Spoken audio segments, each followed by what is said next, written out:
미라클 모닝 애청자 여러분 안녕하십니까? 우리는 지난 시간에 다시 태어남, 거듭남에 대한 이야기를 여러분에게 말씀을 드렸습니다. 거듭남, 다시 태어남의 문제는 정말로 중요한 문제입니다. 이 방송을 애청하시는 여러분은 만약에 오늘 밤에 이 세상을 떠난다면 천국에 갈 수 있는 확신이 있으십니까? 이 질문을 하면 대개 예와 아니오로 대답을 합니다. 두 번째 질문, 만약에 여러분이 이 세상을 떠나서 하나님 앞에 섰는데 하나님께서 여러분을 향하여 내가 너를 나의 천국에 들여보내줘야 될 이유가 무엇이라고 생각하느냐? 다시 말해서 너는 무엇 때문에 천국에 갈 수 있다고 생각하느냐? 라고 물으신다면 여러분은 무엇이라고 대답하시겠습니까? 이 질문은 예와 아니오로 대답할 수가 없고 분명한 이유를 내가 천국 갈 수 있는 근거가 무엇인가를 이야기할 수 있어야 됩니다. 그럴 때 많은 사람들이 대답하기를 나는 교회에서 어떤 은사를 받았거든요. 교회에 열심히 다니거든요. 11조를 많이 하거든요. 봉사를 많이 하거든요. 착한 일을 많이 했거든요. 선교도 많이 하고 있습니다. 이런 여러 가지 행위가 섞인 이야기들을, 이 대답들을 하고 있습니다. 그러나 여러분이 이런 대답을 한다면 여러분은 천국에 갈 수 있는 확신이 없는 것입니다. 그것은 이유가 되지 않습니다. 그건 불합격입니다. 100% 불합격입니다. 예수님께서 이런 자들에게 이런 말씀을 하셨습니다. 마태복음 7장 21절에서 내게 주여 주여 하는 자가 다 하늘의 왕국에 들어가지는 아니하고 오직 하늘에 계신 내 아버지의 뜻을 행하는 자라야 들어가리라. 그날에 많은 사람들이 내게 이르기를 주여 주여 우리가 주의 이름으로 대언하지 아니하였나이까? 주의 이름으로 마귀들을 내쫓지 아니하였나이까? 주의 이름으로 많은 놀라운 일을 행하지 아니하였나이까? 하리니 그때 내가 그들에게 밝히 말하되 내가 너희를 결코 알지 못하였노라. 불법을 행하는 자들아 너희는 내게서 떠나라 하리라 라고 말씀을 하고 있습니다. 교회 다니는 사람치고 주여 주여 하지 않는 사람이 어디 있겠습니까마는 그러나 주여 주여 한다고 하늘의 왕국에 다 들어가지를 못합니다.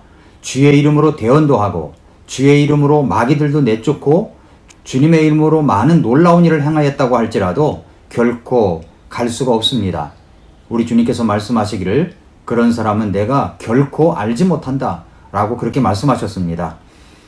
이 말은 알았다가 몰랐다는 말이 아닙니다. 처음부터 몰랐다는 말이 되는 것입니다.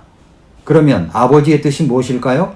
요한복음 6장 40절에 보면 나를 보내신 아버지의 뜻은 이것이니 곧 그분께서 내게 주신 모든 것 중에서 내가 하나도 잃지 아니하고 마지막 날에 그것을 다시 일으키는 것이니라. 나를 보내신 분의 뜻은 이것이니 곧 아들을 보고 그를 믿는 모든 자가 영존하는 생명을 얻는 것이니라.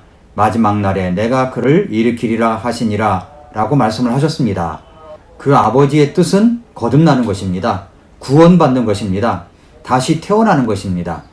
여러분은 여러분이 자신이 죄인임을 깨닫고 하나님 앞에 죄를 회개하고 회심하여 예수님이 내 구세주인 것을, 나를 용서하신 구세주인 것을 믿고 예수님을 마음의 구주로 영접한 적이 분명히 있으십니까? 그렇게 해야만 구원받는 것입니다. 여러분이 구원받아야 천국 갈 수 있는 확신이 있어야 이 땅에 사는 것이 의미가 있는 것입니다. 그렇다면 오늘 생각해 보아야 될 주제가 있습니다. 그렇다면 여러분이 구원받았다는 증거가 있습니까? 그 증거를 대보십시오. 구원의 확신의 증거, 내가 구원받았다는 증거를 어떻게 내보일 수가 있습니까? 그 증거를 세 가지로 내보일 수가 있습니다. 첫째로 내가 구원받아 변한 것이 증거입니다. 고린도후서 5장 17절에서 그런즉 누구든지 그리스도 안에 있으면 그는 새로운 창조물이라 옛 것들은 지나갔으니 보라 모든 것이 새롭게 되었도다 라고 말씀을 하고 있습니다. 구원받고 보니 내가 정말로 새로운 창조물이 되었습니다. 모든 것이 변했습니다. 제가 지금부터 열거한 것 중에서 구원받은 직후에 여러분이 새롭게 된 체험들이 있을 것입니다. 한번 체크해 보시기 바랍니다. 첫째, 내가 죄 용서 받았다는 확신이 생겼다.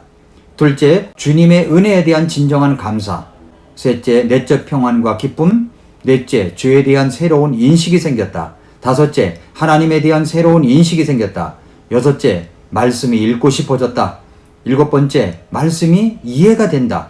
여덟 번째, 찬송하는 것이 새롭게 마음속에 다가온다. 아홉 번째, 구원받지 못한 영혼에 대한 관심이, 구원받지 못한 사람에 대한 관심이 높아졌다. 열 번째, 다른 성도들에 대한 태도가 변했다. 11번째, 교회를 새롭게 생각하고 교회를 중요하게 생각하는 마음, 태도가 변했다. 12번째, 가치관과 삶의 목적에 변화가 생겼다. 12가지 중에서 여러분이 구원받고 나면 아마도 대부분 이것이 그렇다라고 체크가 될 것입니다. 이러한 것들이 바로 우리가 구원받은 변화의 증거들입니다. 둘째 증거가 있습니다. 그것은 내가 구원받았다는 사실을 성경이 직접 증언하고 있다는 것입니다. 요한일서 5장 11절 12절에 보면 또 그 증언은 이것이니 곧 하나님께서 우리에게 영원한 생명을 주신 것과 이 생명이 그분의 아들 안에 있다는 것이니라. 아들이 있는 자에게는 생명이 있고 하나님의 아들이 없는 자에게는 생명이 없느니라 라고 말씀을 하고 있습니다. 하나님의 말씀의 증언이 이것입니다. 영원한 생명을 누가 주셨습니까? 하나님께서 우리에게 주신 것입니다. 그렇다면 이 생명이 누구에게 있습니까? 그분의 아들 안에, 바로 하나님의 아들 안에 영원한 생명이 있습니다. 그렇다면 이 말이 무슨 말일까요? 하나님의 아들이 있는 자에게는 생명이 있고, 이 말은 예수님을 내 마음의 구주로 영접한 자, 내 마음속에 하나님의 아들 예수님을 구주로 영접한 자에게는 생명이 있다는 말입니다. 하나님의 아들이 있다는 것은 내 안에 예수님이 계시다는 말입니다. 그러니까 그 예수님을 구주로 믿고 받아들여 마음에 예수님께서 계시다면 하나님께서 주시는 영원한 생명이 있는 것입니다. 누가 이렇게 말씀을 하셨습니까? 바로 하나님께서 하나님의 말씀으로 우리에게 말씀해 주시고 있는 확실한 증언인 것입니다. 하나님께서 그렇게 말씀하셨으면 그런 것입니다. 우리는 말씀을 통해서 구원의 확신을 가질 수가 있습니다. 요한복음 5장 24절에서 진실로 진실로 내가 너희에게 이르노니 내 말을 듣고 또 나 보내신 분을 믿는 자는 영존하는 생명이 있고 또 정죄에 이르지 아니하리니 사망에서 생명으로 옮겨졌느니라 라고 말씀을 하셨습니다. 또 나를 보내신 분을 믿는 자는 다른 것이 아닙니다. 바로 믿는 것 뿐입니다. 영존하는 생명이 있고 이제 있습니다. 영원한 생명이 내 안에 있습니다. 또 정죄에 이르지 아니하나니 전에는 죄액사건 사망이요 심판을 받을 수밖에 없는데 이제는 그 정죄에 이르지 아니한다고 말씀을 하고 있습니다. 사망에서 생명으로 옮겨졌느니라. 앞으로 내 행동을 봐가면서 옮겨질 것이다가 아니라 이미 예수님을 믿는 순간, 예수님이 내 마음속에 구주로 모셔드리는 순간에 예수님이 내 마음에 계심으로 사망에서 생명으로 옮겨진 것입니다. 성경이 우리가 구원받은 것을 증언하고 있습니다. 마지막 세 번째로는 내가 구원받았다는 것을 성령님께서 증언하고 계십니다.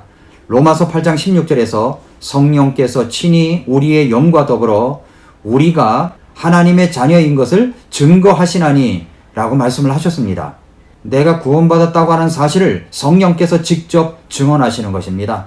로마서 8장 1, 2절에 보니까 그러므로 이제 그리스도 예수님 안에 있는 자들에게는 정죄함이 없나니 그들은 육신을 따라 걷지 아니하고 성령을 따라 걷느니라. 이는 그리스도 예수님 안에 있는 생명의 성령의 법이 죄와 사망의 법에서 나를 해방시켰기 때문이라 라고 말씀을 하고 있습니다. 구원의 확신을 가질 수 있는 성경적 근거를 대라오려면 성경 곳곳에 여러 가지 말씀을 우리에게 말씀해 주시고 있습니다. 특별히 교리의 든든한 내용을 갖고 있는 로마서에서는 엄청난 말씀으로 우리가 구원받았다는 것을 증언하고 있습니다. 로마서 8장 31절부터 39절에 보면 그런즉 이 일들에 대하여 우리가 무슨 말을 하리요? 만일 하나님께서 우리를 위하시면 누가 우리를 대적하리요? 자신의 아들을 아끼지 아니하시고 우리 모두를 위해 그분을 내주신 분께서 어찌 그 아들과 함께 또한 모든 것을 우리에게 값없이 주지 아니하시겠느냐? 누가 하나님께서 선택하신 자들을 무슨 일로 고소하리요? 의롭다 하시는 분은 하나님이시니 누가 정죄하리요? 죽으신 분은 그리스도시요 참으로 다시 일어나신 분도 그리스도시니 그분께서는 바로 하나님의 오른편에 계시며 또한 우리를 위해 중보하시느니라. 누가 우리를 그리스도의 사랑에서 떼어놓으리요? 환난이나 공경이나 핍박이나 기근이나 벌거벗음이나 의염이나 칼이랴? 이것은 기록된 바 우리가 종일토록 주를 위해 죽임을 당하며 도살당할 양같이 여겨졌나이다 함과 같으니라. 아니라 이 모든 것 가운데서 우리는 우리를 사랑하신 그분을 통해 정복자들보다 더 나은 자들이니라. 내가 확신하노니 사망이나 생명이나 천사들이나 정사들이나 권능들이나 현재 있는 것들이나 장래 있을 것들이나 높음이나 깊음이나 다른 어떤 창조물이라도 능히 우리를 그리스도 예수 우리 주 안에 있는 하나님의 사랑에서 떼어 놓지 못하리라.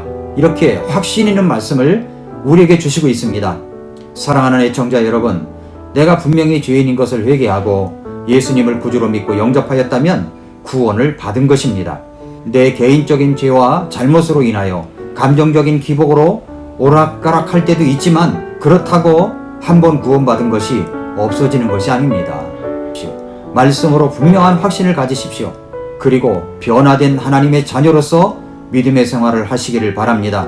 한 번 구원은 영원한 구원이기 때문에 그렇습니다. 구원받은 증거를 내 생활이 간증하고 하나님의 말씀이 증언하고 있고, 그리고 성령님께서 내가 구원받은 것을 증언하고 계십니다. 오늘도 예수 그리스도 안에서 이 구원의 확신과 더불어 믿음으로 승리하는 성도 여러분들이 되시기를 축복합니다. 오늘도 미라클 모닝입니다.